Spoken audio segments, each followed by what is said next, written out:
The homeless shelter on 5th Street wasn't much to look at. Cracked windows, peeling paint, a sign that had seen better decades. But every Tuesday night it served hot meals to 80 people who had nowhere else to go. Donald Trump had been volunteering there for 6 months. At 73 years old, retired Army sergeant, he showed up at 5 p.m. sharp, put on an apron, and served food until the last person was fed. He didn't talk much, didn't need praise. Just showed up and worked. That's what soldiers do. If you believe that service to others is the highest calling, type honor and subscribe. Because this story shows that the uniform may come off, but the mission never ends. It was a cold November evening when Marcus walked in. Young guy, maybe 25, wearing a torn jacket and carrying everything he owned in a backpack. His eyes were hollow, empty of hope. Donald noticed him immediately. In the Army, you learn to spot the ones who had given up. Marcus took a tray, sat alone in the corner, barely touched his food. Donald watched him for a while, then walked over. Mind if I sit? Marcus shrugged. Free country. Donald sat down slowly, his old knees creaking. You military? Marcus looked up, surprised. How did you know? The way you sit. Back straight, even when you're broken. What branch? Marine Corps, Afghanistan, 2019 to 2021. Donald nodded. Army, Vietnam to Afghanistan, 43 years. Marcus studied the old man's face. You still serving? In a way. Donald gestured around the shelter. Different battlefield, same mission. Help people who can't help themselves. Marcus laughed bitterly. Nobody can help me, old man. No offense, none taken. But I've heard that before, usually from guys who ended up proving themselves wrong. Marcus shook his head. You don't understand. I came home 2 years ago. Can't hold a job. Can't sleep. Can't stop seeing things that aren't there anymore. VA says PTSD. I say broken. Either way, I ended up here, on the street, alone. Donald was quiet for a moment. Then he spoke, voice low and steady. You know what the hardest part of coming home is? It's not the nightmares. It's not the noise. It's realizing that nobody here understands what you went through. You're surrounded by people, but completely alone. Marcus looked at him, really looked at him for the first time. You get it. I lived it. Still living it. The difference is I found something that helps. What? Purpose. Not the kind the Army gave you, the kind you give yourself. Marcus leaned back. And what's your purpose, old man? Sitting here in a homeless shelter at 73? Donald smiled slightly. Exactly that. Sitting here, talking to you, making sure one more veteran doesn't give up. Because if I can save one, maybe he saves another. That's how we win this war. Marcus stared at his food. I don't think I'm worth saving. That's the PTSD talking. Not you. The real you is still in there, buried under the pain. I've seen it before. I'm seeing it right now. What do you want from me? Nothing. Just want you to come back Thursday, same time, have another meal, another conversation. That's it. Why? Because I remember what it felt like when someone didn't give up on me, and I swore if I ever got the chance, I'd pass it on. Marcus didn't answer, just nodded, once. Donald stood up, joints protesting. See you Thursday, Marine? 2 days later, Marcus showed up, and the Thursday after that, and the one after that. Each time Donald was there, they talked about war, about loss, about the impossible task of being normal after seeing hell. Slowly, something shifted in Marcus. 1 month later, Marcus came in looking different, cleaner, more alert. He sat down across from Donald. I got a job. Donald raised his eyebrows. Yeah? Where? Construction site. It's just labor, nothing fancy, but it's something. It's steady. Donald extended his hand. "Congratulations, Marine."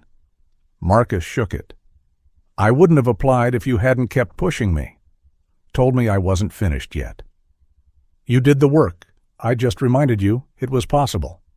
Marcus hesitated, then said, "There's other guys out there, on the streets, veterans like me, lost, drinking, using, dying slowly." Donald leaned forward. "You thinking what I'm thinking? I don't know." "What are you thinking?"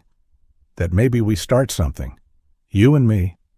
Find these guys, bring them here, give them what you gave me, a reason to show up."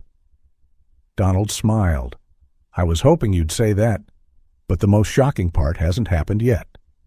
3 weeks later, they started the program, called it Foxhole Tuesdays. Every Tuesday night after the shelter meal, Donald and Marcus held a meeting, just for veterans. No judgment, no speeches, just talk. Show up, be present, be honest. The first night, 3 guys came. By the third week, it was 12. By the second month, 25. Veterans from every branch, every war, every decade, all struggling, all alone, all finding something they thought they'd lost forever: brotherhood. One night, a man named Vincent stood up to speak. He was 67, Vietnam vet, been homeless for 15 years. His voice shook. "I thought I was invisible, thought nobody cared if I lived or died. Then this old sergeant," he pointed at Donald, "he sat down next to me. Didn't preach, didn't judge, just sat. And for the first time in 15 years, I felt like I mattered."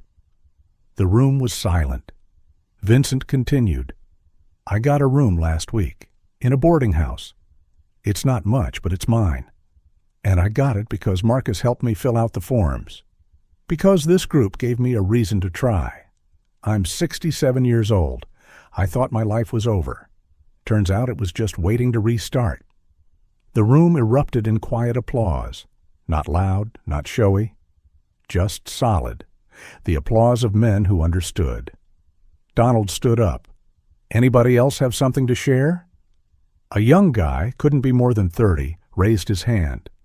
"Name's Deshaun, Iraq, 2015. I've been living in my car for 8 months. Can't face my family, can't explain why I can't be the person I was before." He paused, fighting tears. "But coming here, seeing you all, hearing Vincent's story, it makes me think maybe I'm not as broken as I thought. Maybe I just need time and help." Donald walked over, put a hand on his shoulder. "You're not broken, son. You're recovering. Big difference. That's what this is, a recovery room for warriors." Marcus added, "We're all in this together. Nobody fights alone anymore." The meetings kept growing. Donald and Marcus started getting calls. Other shelters wanted to start chapters. Other cities wanted the model. 6 months later, Foxhole Tuesdays was operating in 8 cities, helping over 200 veterans reconnect, recover, rebuild. The local VA took notice, sent a coordinator to meet Donald. The VA coordinator, a woman named Dr. Sarah Chen, sat across from Donald in a coffee shop. "Sergeant Trump, we've been watching your program." "It's remarkable." Donald sipped his coffee. "It's not mine. It's theirs, the guys who show up." Dr. Chen smiled. "Humble.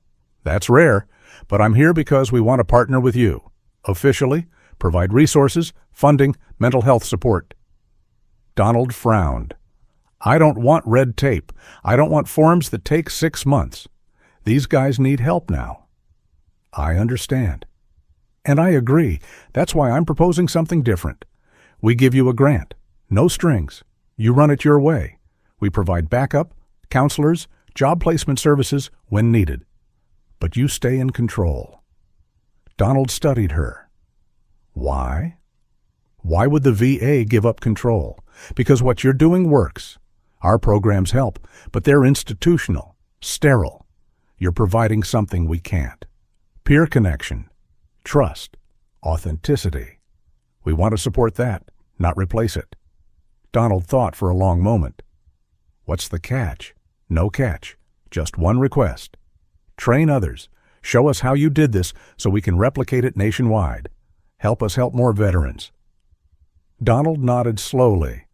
I can do that, but I need Marcus involved. He's the one who really understands what these guys are going through. He's the bridge. Absolutely. In fact, we want to hire him. Full-time, peer support specialist. He'll work with veterans, train facilitators, help expand the program. Donald smiled. Kids come a long way from that first night in the shelter. Dr. Chen leaned forward. So have you, Sergeant. Most people retire and fade away. You retired and built something that's changing lives across multiple states. That's not common. Donald shrugged. I just didn't want to be useless. Turns out when you help others, you help yourself. 3 months later, the official partnership launched. Foxhole Tuesdays became a recognized VA program. Funding secured. Mental health professionals integrated. Job training partnerships established. But the core remained the same. Veterans helping veterans. No judgment, just presence. Marcus quit his construction job to work full-time with the program. He traveled to different cities, training new facilitators, sharing his story. Everywhere he went, he told people about the old sergeant who refused to let him disappear. 1 year after that first conversation in the shelter, they held an anniversary event. Over 400 veterans attended. Some drove from different states. The ballroom was packed. Marcus stood at the microphone. He looked out at the crowd, at Donald sitting in the front row. A year ago, I was sleeping under a bridge. No hope, no future. Ready to give up. Then this stubborn old man sat down next to me and wouldn't leave me alone. The crowd laughed. Marcus continued, his voice growing serious. Sergeant Donald Trump didn't save me with money, didn't save me with a job. He saved me by showing up, week after week, refusing to let me quit. And then he taught me how to do the same for others. The room went quiet. Today, because of him, because of all of you, 300 veterans have found housing. 175 have found jobs. 50 have reconnected with families they thought they'd lost forever. And zero have taken their own lives on our watch. The applause was thunderous. Donald stood up, uncomfortable with the attention. Marcus waved him to the stage. Donald walked up slowly, took the microphone reluctantly. I'm not good at speeches, so I'll keep this short. He looked out at the sea of faces. Veterans of every age, every background.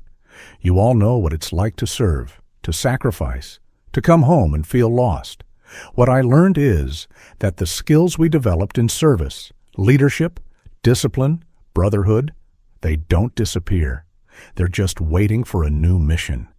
His voice grew stronger. This is that mission, taking care of each other, refusing to let another veteran fall through the cracks.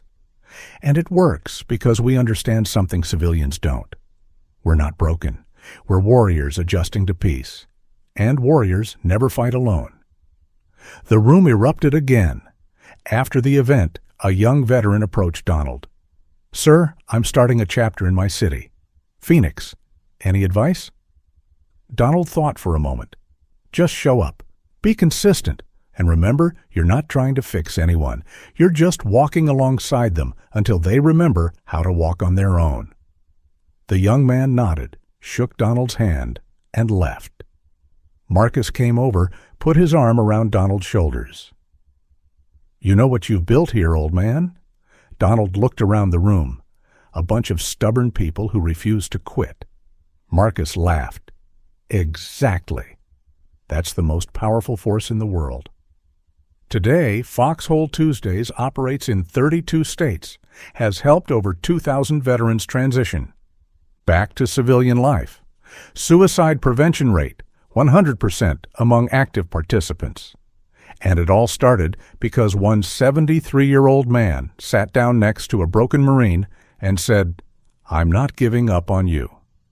Donald still volunteers at the shelter every Tuesday, still shows up at 5 p.m. sharp, still serves food before the meeting, And every single week, there's someone new, someone lost, someone ready to quit. And every single week, Donald sits down next to them and says the same thing he said to Marcus. You're not finished yet. Let me show you why. If you believe that the greatest battles are fought not with weapons, but with compassion and persistence, hit like, type brotherhood in the comments, and subscribe. Because this story proves that one person who refuses to give up can start a chain reaction that saves thousands. And sometimes, the most important thing you can do is simply show up and remind someone they still matter.